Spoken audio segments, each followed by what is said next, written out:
daw po for extortion. Hihingan daw po siya ng pera. Eh, sinasabi po nung I cannot comment on that.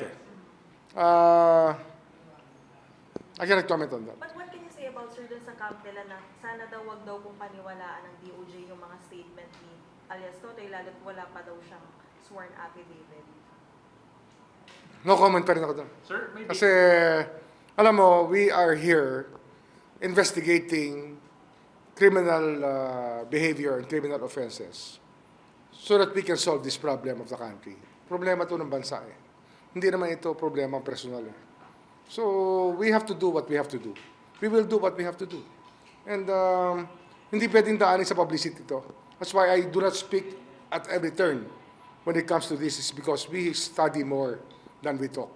And we're studying a lot of things right now regarding the cases that have to be filed. So, sir, at this point, wala pa rin siyang sworn affidavit po na sinasabi? Actually, may statement na siya. May statement na siya. Sir, do you think there's enough in the allegations niya or in the...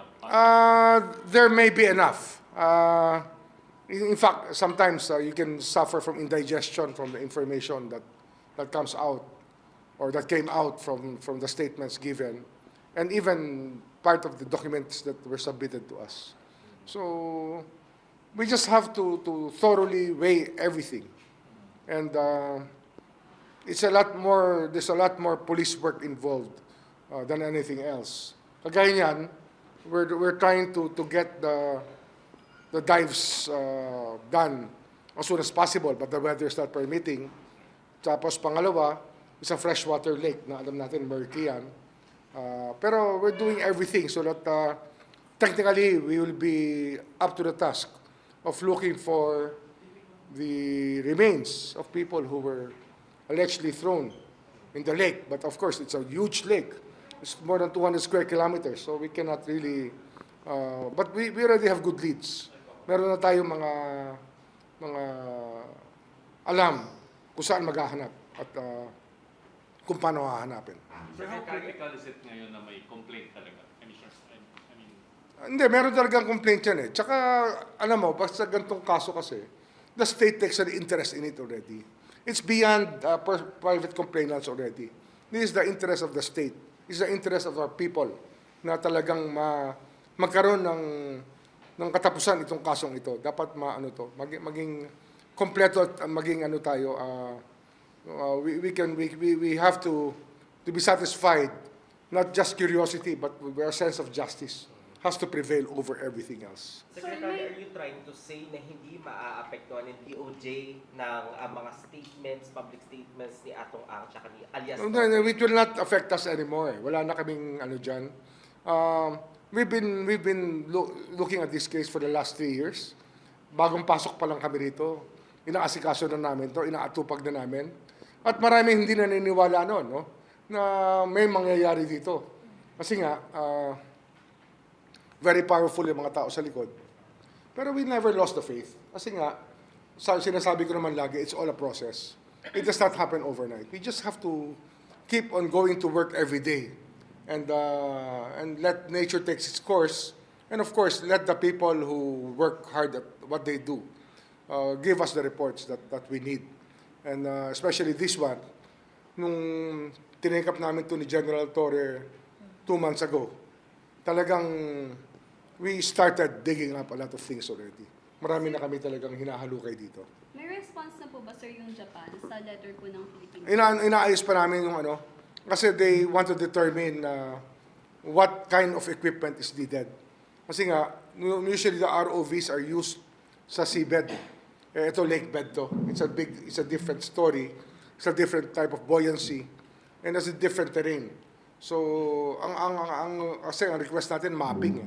Mapping of the lake bed para makita natin yung mga kailangan puntahan at kailangan hukayan ng mga lugar. Sir, government po ba yung kausap natin or private company? Hindi, government yan.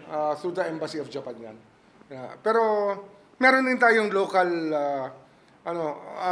thankfully, andyan ang Coast Guard tsaka ang Navy who have volunteered and are just waiting for things to unravel so that they can conduct the technical dives. Pag sinabi mong technical dive is because this is not a leisure dive. This is a very specific undertaking of experts Hindi to pwede, hindi to basta-bastang para ka tumalon lang sa ilog tapos titignan mo yung ilalim. Hindi ganun kasimple to. Soj, how soon daw po mapafile ng formal case si Atong at si Gretchen Barreto given na napangalanan na po sila as mas Sooner than later. It will happen. I-evaluate yan ng fiscals, ang ating group of fiscals who will be assigned to evaluate all the evidence so that we will know what cases to file properly. Kasi syempre, may specific cases yan na kinakailangan magkaroon ng elements ng crime na pwede namin i-prove as prosecutors. So sir, nagki-case build up na tayo? Oh yes, we've been doing this. Ano lang talaga, mabigat lang talaga itong laban dito kasi nga sobrang daming pera at sobrang daming koneksyon. Sinasabi ko nga, we are here holding the faith. Kasi ang tingin namin talaga rito, isa lang naman nakakampi namin dito, taong bayan. Ang taong bayan ng Republika ang kakampi natin dito na gustong magkaroon ng katahimikan tungkol sa kasong ito. Sir, possible na maging state witness si Alias. Of course, it's always possible. Yung mga necessary, yung mga ganyang testimony na kailangan, usually yan na dinidischarge as state witnesses. Sir, itong si Gretchen Barreto and Atong, sila rin yung pinangalanan sa inyo nung... Well, there are stories about that we are validating right now. Meron pa kaming mga vina-validate na information Meron din siya, tungkol sir, dito. pinangalanan daw na allegedly vice mayor. Actually, there are 20 people in the alpha list. Ang tinatawag na alpha list, yun yung alpha group ng Sabong. The alpha group is the main group that run the show at Sabong. Sir, ibig sabihin po nito na parang kasama sa investigasyon ng DOJ sina Atong at saka Gretchen Barreto po ba? Mapapasama sila. Kasi nga, pinangalanan sila, then we will have to include them as suspects. Soj, ano naman po reaction po naman po natin? Kanina sinasabi ng company Atong na itong si alias Totoy de po ay walang kredibilidad. Alam niyo, kakargahan kayo ng mga yan. PR job yan eh. Kaya nga, I would rather not discuss it. Kasi nga, kakargahan kayo niyan para magkaroon ng slant na story nyo in their favor.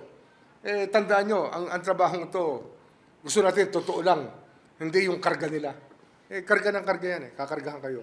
Sir, nag-usap na kayo ni Chief Justice tungkol dito. Hindi ba? Very soon. Very soon. Sir, may lumutang sa Facebook na nagpakilala ng mga dating security guard ng Manila Arena. Napanood niyo na po to? Alam ko na yan. Yan yung mga kasama niyang suspects. Kasama ni alias Totoy na suspects yan. Who are still under the wing of the principal. Ganun talaga yan.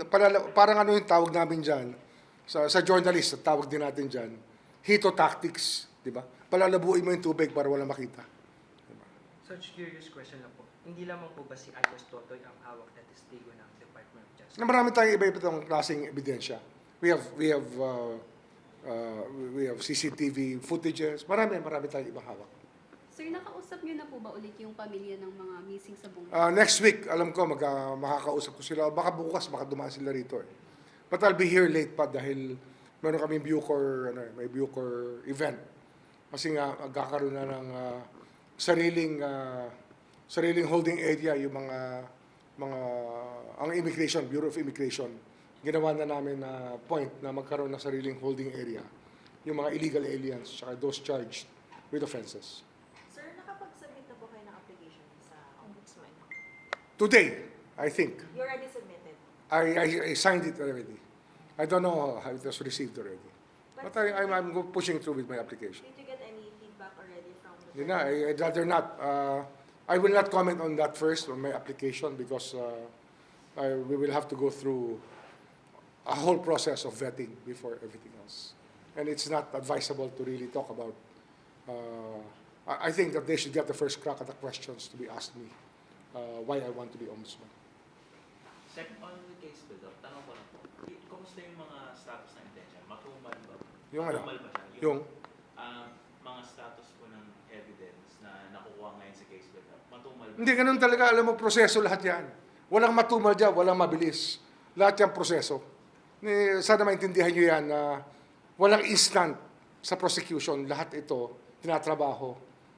You really have to slave it out and spend countless hours evaluating the evidence and evaluating the statements that are given you. Dapat yan talaga, tiyaga yan, proseso yan. It's a process. May timeline tayo, sir, sa kaso ng ano. Whatever it takes. 3 taon na namin tinatrabaho to. Siyempre, gusto natin matapos kagad yan. Pero walang instant dito. Pero mas- Kailangan talaga isa-isa yan. Day by day. Hearing by hearing. Isa-isa yan. Na dadaanan natin. Sir, anong assurance natin sa mga pamilya ng mga missing Sabungeros? Hindi kami we have never given up on these cases. We have never given up on these cases. We have always believed that we will be able to solve this case somehow. At rightfully, ito, naglalabasan na yung totoo. So, dun sa mga bagong development, ibig sabihin mas magiging mabilis ngayon na yung pag-usad ng kaso. Well, proseso nga yan eh. We will see. We will see. But we want it to be as fast as possible. But it has to be rightly done.